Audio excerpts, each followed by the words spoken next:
Hello everybody, welcome to this edition of the Coaching Conversation.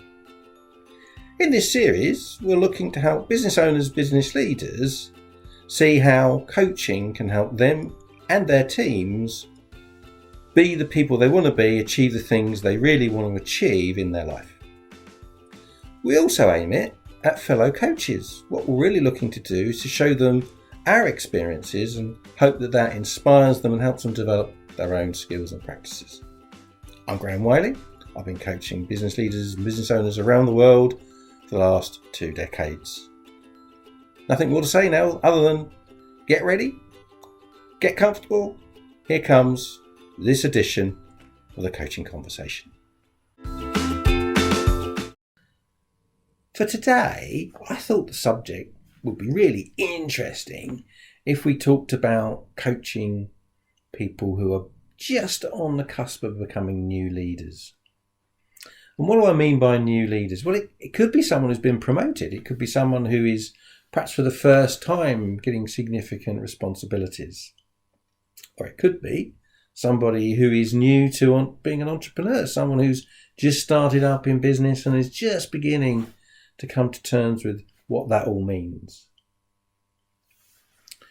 And so, what do I see? What have I seen in either of those two scenarios over the years? Because I've certainly coached people who are fast-track new leaders for organisations, and I've certainly coached people in startup scenarios. What have I seen? Well, you see two different, albeit very similar emotions, but you see two different motivations that are driving these people. And that's great because they're motivated. That's great because they want to learn, develop, be, grow and gain from what's in front of them.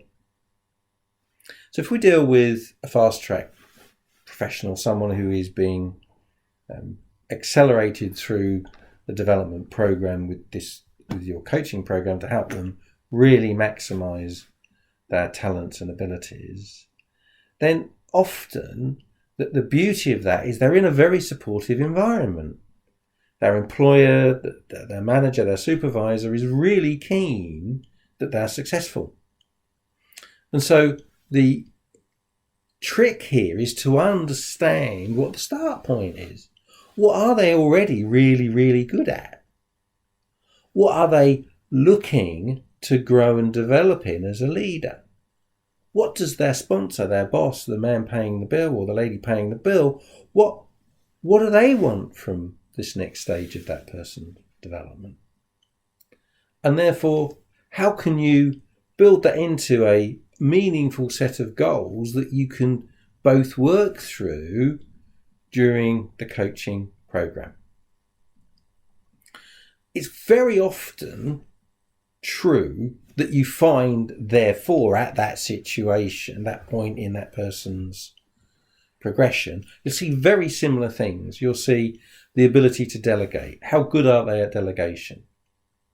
Rather than trying to do everything themselves and trying not to allow anybody to make a mistake through micromanagement, how can they work out how to delegate much more effectively or very effectively? Because ultimately, as they go up the chain of command, as they become increasingly more responsible, the ability to actually do anything, physically get things done, becomes smaller and smaller and smaller, because what you're really doing is allocating and coordinating, not physically doing work. Another very important aspect that you see very often is time management, which is directly linked to delegation, obviously, but you can see that their ability to prioritize their time is not necessarily something they've really given enough thought to up to this point in their career. So do they know how to decide what things they should be spending their time on rather than delegating and passing on to others? That then leads to decision making. Very often you'll find that new leaders are very nervous in the early stages about making decisions for obvious reasons. They don't want to make a mistake and they're not sure it's their responsibility. they're a bit confused as to whether they should be asking permission or just cracking on, and so on and so on and so on. And so depending on the circumstances, depending on the issue, you can walk them through your questioning and support in a coaching session to understand the sorts of things that are clearly down to them, the sorts of things that are down to their teams, and the sorts of things that they need to bounce off of their superiors. That often, in my experience, leads to the ability to manage stress. And people in new roles are always worried about failure. They're always worried about getting it wrong, understandably.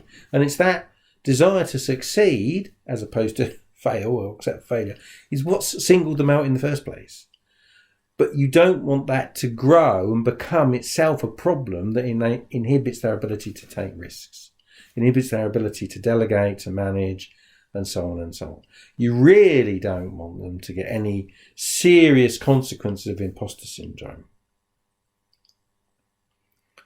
And if you put all those things together, you can then start to help them begin to create a vision, create an image of what their new role really is. Mentally, what is the job that they are trying to do? What is the job they're trying to grow into? Now, they may have role models that they're trying to emulate, but at the end of the day, they'll do it their way. So what is it that they believe they're now being charged to do?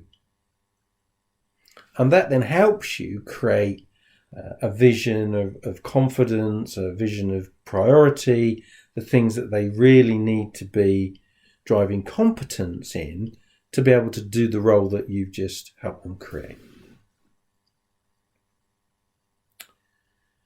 The great thing about these kinds of new leaders, these fast-track new leaders, is that they will try pretty much anything. They really will work jolly hard, and they'll pretty much take most risks without being in any way ridiculously careless.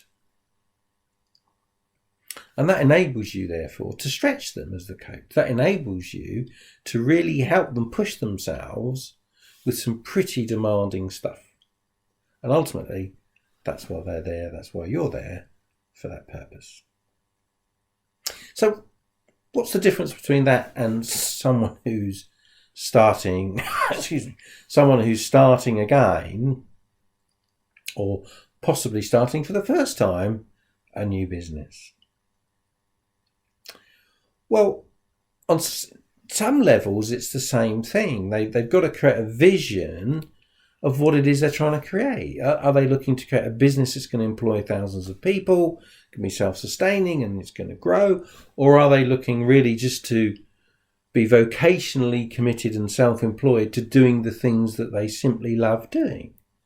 So are they looking to create a one-man business or a micro business as opposed to some colossal corporate venture? By helping them create a very clear picture in their mind of what success looks like, you can start to frame up what the coaching program needs to be focused on.